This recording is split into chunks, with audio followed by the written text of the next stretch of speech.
Some of you might wonder, what does the whole creation evolution controversy have to do with the value of life or abortion?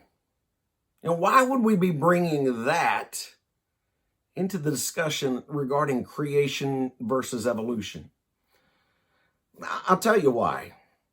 Plainly put, we have been teaching generation after generation that humans are just basically animals that have evolved more than other animals. We're just one more branch on that evolutionary tree of life.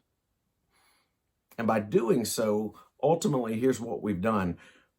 We've devalued human life.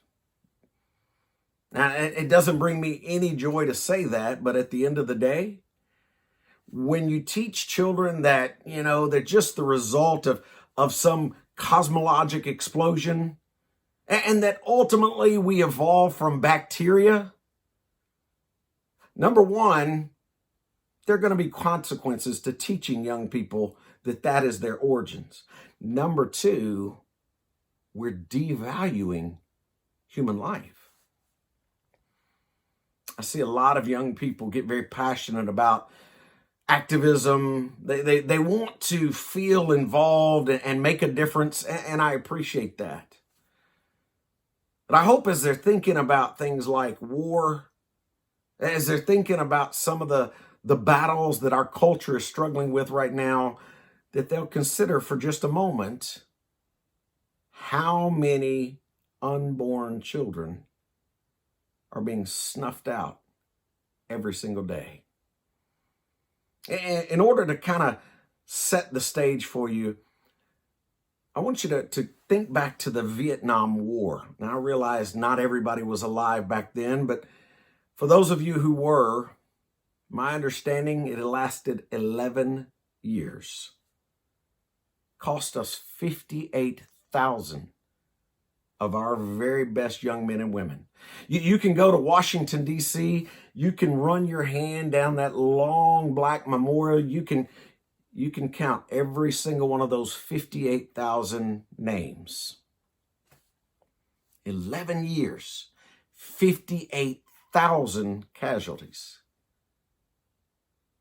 And yet, in any given 11 days in this country, our medical profession is extinguishing more children than that.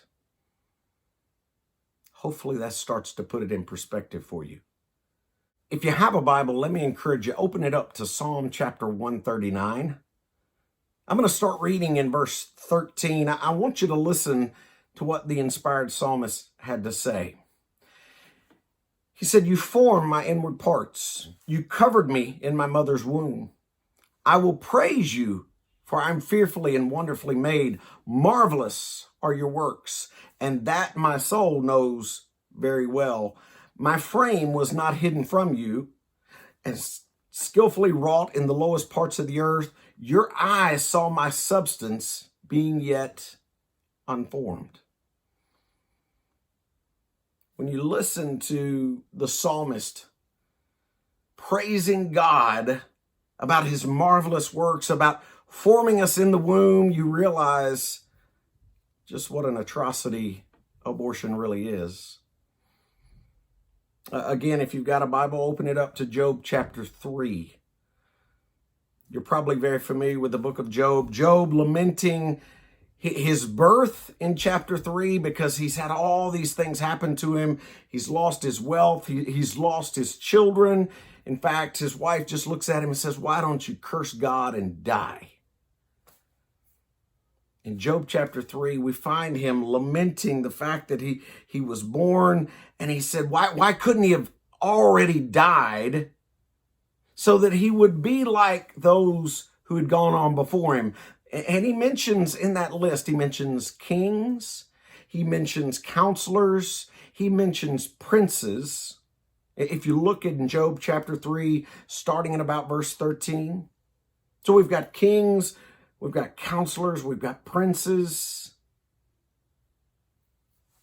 But he also mentions a child that experienced a hidden, untimely birth.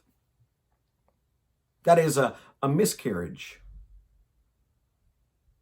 Ask yourself this question: why would Job put a miscarried child into the same category as kings, as princes, as counselors? I'll tell you why.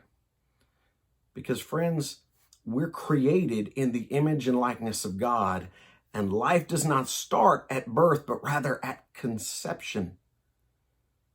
And if we continue to allow folks to devalue human life, then ultimately we have to ask ourselves, why did Jesus leave heaven, come to this earth, and go to that cross if there really is no value in human life? I hope over the next few days that as you think about the value of life, as you think about some of the things that are going on around us, I hope you'll think about how you were made, in whose image you were made. And I hope you'll think on these things. Thanks.